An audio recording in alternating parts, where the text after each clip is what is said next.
Media report, अपना देश अपनी खबर। नमस्कार, मीडिया रिपोर्ट देख रहे हैं आप और एक बार फिर से एडवोकेट देवेंद्र गौतम हमारे साथ हैं। बातचीत करेंगे और अब की बातचीत फिर से सीएमओ के बारे में होगी।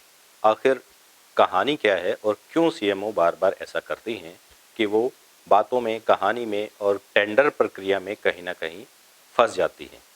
तो उसके बारे में जानेंगे। अब किस तरह की कमियां इन्होंने पकड़ी हैं उसके बारे में जानेंगे और ख़ासकर जो स्वास्थ्य विभाग से जुड़ी हुई समस्याएं हैं उनका निदान क्यों नहीं हो पा रहा, उसकी वजह क्या है, डॉक्टर्स को अपॉइंट क्यों नहीं किया जा रहा, उनके बारे में जानेंगे। देवेंद्र भाई, स्वागत है। नमस्कार रवि भाई और मीडिया रिपोर्ट्स के सभी दर्शकों को मेरी हाथ जोड़ के राम राम। क्या आधार आपके पास है और क्या अब की बार नए दाव पेच है? देखिए, मैंने पीछे भी 23 फरवरी को एक प्रेस वार्ता के माध्यम से और आपको तथ्यों के आधार पर बताया था कि किस प्रकार से हरियाणा सरकार की गाइडलाइन को दरकिनार करके खुद को या अपने चहेतों की कंपनियों को फ़ायदा पहुंचाने के लिए सरकार के खजाने पर और जनता के टैक्स के ऊपर डाका जो है जीएच सोनीपत के सीएमओ के द्वारा डाला गया है। वो जो पहले मैंने खुलासा किया था वो टेंडर की था 13 अक्टूबर 2025 की डेट थी उसकी पब्लिश होने की। लेकिन अब मैं जो टेंडर का खुलासा करूंगा इसकी डेट है 12 सितंबर 2025, जो कि टीबी विभाग से संबंधित है और कंज्यूमेबल आइटम्स जिसके अंदर आप फेस मास्क वगैरह होते हैं, डिस्पोजल, अपना फिल्टर पेपर होते हैं, मतलब टीबी को रोकने के लिए श्वास के माध्यम से जो भी चीज़ है उन कंज्यूमेबल आइटम्स को खरीदने के लिए एक टेंडर प्रक्रिया के बारे में मैंने कहा ये खुलासा है। ये उसका मतलब पब्लिश का पूरा है, मतलब जो डॉक्यूमेंट है जो पब्लिश हुआ था 12 सितंबर को ये पब्लिश किया गया था और 22/9 इसकी लास्ट डॉक्यूमेंट अपलोड करने की मतलब जो थी वो डेट थी और 22 तारीख को ही ये ओपन की गई थी बिड। अब इसके अंदर जो है 3 कंपनियों ने अप्लाई किया था। एक कंपनी थी एलाइट ऑर्थो केयर, एक कंपनी थी ऑर्थोटेक सर्जिकल और सात्विक मेडिकोज। अब इसके अंदर झोल कहाँ पे हुआ कि जो सबसे कम, जब टेंडर प्रक्रिया कोई भी होती है तो हम जो आइटम खरीद फरोख्त करते हैं तो सबसे कम वैल्यू जो कंपनी देती है हम उसको जनहित के अंदर परचेज करते हैं। ये नहीं कि हम अपने पर्सनल हित को वहाँ पे देखें।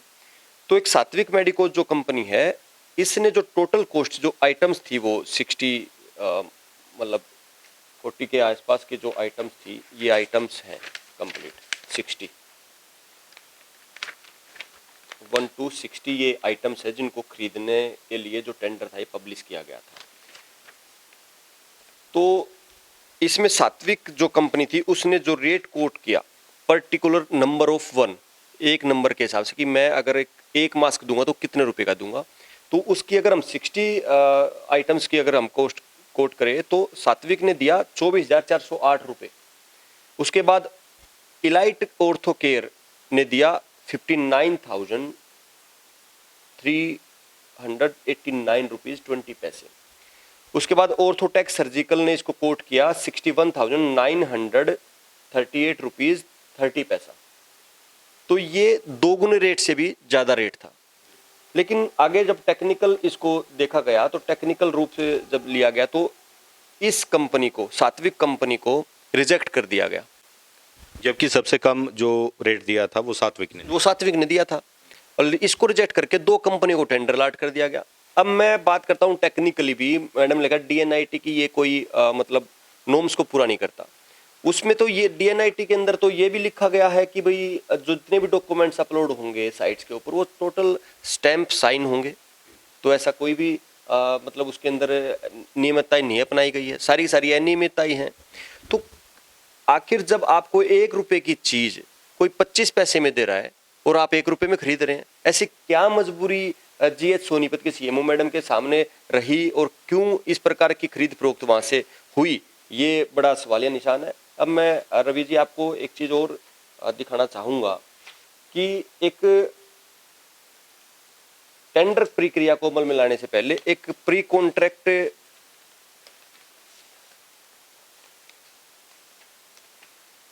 इंटीग्रिटी पैक्ट होता है। ये प्री कॉन्ट्रैक्ट इंटीग्रिटी पैक्ट जो एक कानूनी रूप से खरीदार और बेचने वाले के बीच में एक कानूनी समझौता होता है। ये कानूनी समझौता होता है भ्रष्टाचार को रोकने पारदर्शिता सुनिश्चित करने और रिश्वतखोरी न करने के लिए दोनों पक्षों को बाध्य करता है। इसको बोलते हैं हम प्री कॉन्ट्रैक्ट इंटीग्रिटी पैक्ट। ये हिसाब के अनुसार अगर कानूनी रूप से देखा जाए तो ये उसी टाइम बनना चाहिए जिस टाइम पे हम इस चीज की टेंडर की प्रक्रिया को अमल में ला रहे हैं। ठीक है, अब इसके अंदर देखिए क्या किया गया। जो प्री कॉन्ट्रैक्ट इंटीग्रिटी पैक्ट है ये इलाइट ऑर्थोकेयर का है। ये आप जूम भी आप करके वैसे दिखा सकते हैं इसके ऊपर। ये इलाइट ऑर्थोकेयर कंपनी का है, जो दो कंपनी उसमें से एक कंपनी है ये। इसके अंदर क्लियर कट शब्दों के अंदर लिखा हुआ है, ये जो बना है is made on 13 March 2025 between civil surgeon Sonipat and Elite Orthocare. Tender की जो डेट है पब्लिश होने की वो 12 सितंबर 2025 है, लेकिन इंटीग्रिटी पैक्ट बनने की डेट है 13 मार्च 2025 की, पहले ही बन चुका है। उसके बाद हम बात करते हैं इसी के अंदर जो दूसरी कंपनी है ऑर्थोटेक्स सर्जिकल सर्जरी। अब इसका भी आप देखेंगे तो 13 मार्च 2025 बिटवीन सिविल सर्जन नू एट मंडी खेड़ा। ये कोई सोनीपत के इसके बीच में नहीं हो रहा कंपनी के, ये नू के अंदर मंडी खेड़ा सिविल सर्जन है उनके बीच में हो रहा है। मतलब ये एक तो टेक्निकल एरर बोल देते हैं, कोई चीज क्लरिकल मिस्टेक हो जाए, लेकिन ये तो अनदेखी है, सुनिश्चित तरीके से सोची समझी साजिश है ये सरकारी खजाने को और जनता के टैक्स को पैसे के खाने की। अब इसके अंदर एक चीज और मैं आपको दिखाता हूं। इसके अंदर कंडीशन थी bidder must submit all the undertaking required is bid on ₹100 stamp paper on or before the pre bid meeting date time schedule. एक 100 रुपए के स्टाम्प पेपर के ऊपर आपको ये चीज सुनिश्चित करनी है वहां पर। अब ये एक एफिडेविट मैं आपको दिखा रहा हूं 100 रुपीज का। अब ये बन तो गया इलाइट ऑर्थोकेयर में, लेकिन ये किस डेट को बना? इसके अंदर ऊपर स्टैंप तो है 22 अगस्त 2025, जो स्टैंप है वो 22 अगस्त 2025 है, और इसका ऊपर भी verified at Panchkula on this edit कर दिया गया है, 16 सितंबर 2025 कर दिया गया है।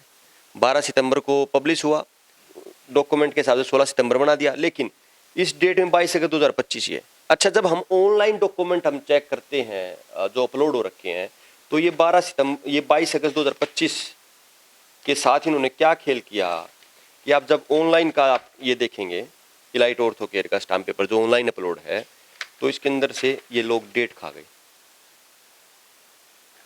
इस पे डेट नहीं है।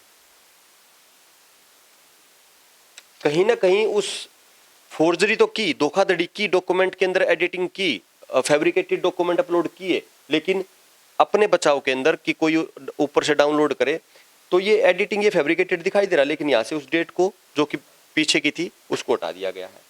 और जो पीछे जो इंटीग्रिटी पैक्ट की मैंने आपको बात की 13 मार्च 2025 के हिसाब से जो बनाए गए हैं, जो पीछे मैंने खुलासा किया था 3 कंपनियों को, एल्बेनिया, परनव फार्मा और ऑर्थोपेडिक्स सर्जरिकल, उसका तो उनके अंदर भी जो प्री कॉन्ट्रैक्ट इंटीग्रिटी पैक्ट लगे हुए वो सेम डेट के लगे हुए 13 मार्च 2025 का। तो इनके ऊपर जो सीनियर अधिकारी बैठे हुए हैं, डीजी हेल्थ बैठे हुए हैं, उनकी तरफ से कोई प्रतिक्रिया?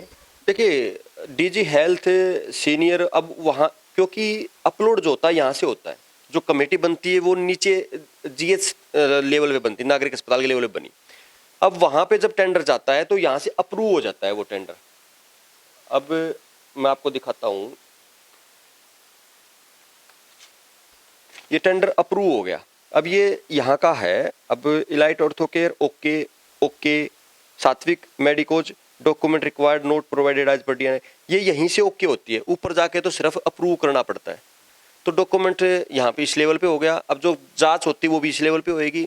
अब ये जांच जाती है वहाँ तक, आपके माध्यम से मैं बार बार ये खुलासे भी कर रहा हूँ, लेकिन मुझे लगता है कहीं ना कहीं राजनीतिक संरक्षण प्राप्त है यहाँ पे डॉक्टर्स को जो लगातार भ्रष्टाचार में लिप्त है। क्योंकि अगर बार बार मांग उठ रही है, जनहित के अंदर जो मुद्दे उठाए जा रहे हैं, अगर उसके ऊपर कमेटी जांच पे नहीं बैठती है तो कहीं ना कहीं तो जो लोकल स्तर पे ऊपर स्थानीय नेता है उनका आशीर्वाद इनको मिला हुआ, इन डॉक्टर्स को मिला हुआ है। जो काम करने वाले डॉक्टर हैं उनको लगातार इग्नोर किया जा रहा है या कहीं पे खुडे लाइन लगा करके बैठा दिया जाता है। लेकिन जो नकारा लोग हैं उन लोगों से हॉस्पिटल भर गया है। आप देखोगे अस्पताल के अंदर जाकर के गरीब व्यक्ति जो ओपीडी की लाइन में खड़ा होता है, क्योंकि अंतिम पंक्ति वाला व्यक्ति यहाँ पर आकर के अपना इलाज कराना चाहता है। जो अमीर लोग हैं या जिसके घर के अंदर 20,000 रुपये भी इनकम है, वही प्राइवेट हॉस्पिटल के अंदर 500 रुपये की पर्ची कटवा के इलाज करवाता है। क्योंकि अगर यहाँ पे चला गया इंसान, तो अगर कुछ समय बचा हुआ उसका 2-4 महीने जिंदा रहने का, तो वो 1 महीने के अंदर ही आदमी मर जाएगा। क्योंकि यहाँ इलाज के नाम पर जीरो अस्पताल हो चुका है, इलाज के नाम पर जीरो है। यहाँ पे कोई वो नहीं, सिर्फ और सिर्फ अपनी जेब कैसे भरी जाएंगी, कैसे अपने लोगों की कंपनियों को फायदा पहुंचाया जाएगा। अच्छा, एक चीज मैं आपको इसके अंदर और बताना चाहूंगा, ये चारों कंपनियां एक आदमी से कनेक्टेड है, जो कि शुभम है, करनाल के रहने वाले हैं, उनसे ये कनेक्टेड है चारों कंपनियां। अब मैं इसके अंदर आपको दिखाना भी चाहूंगा कि किस तरीके से कनेक्टेड है। अब ये इलाइट ऑर्थो केयर है। अब इसके अंदर जब बात होती है कि भाई ये कंपनी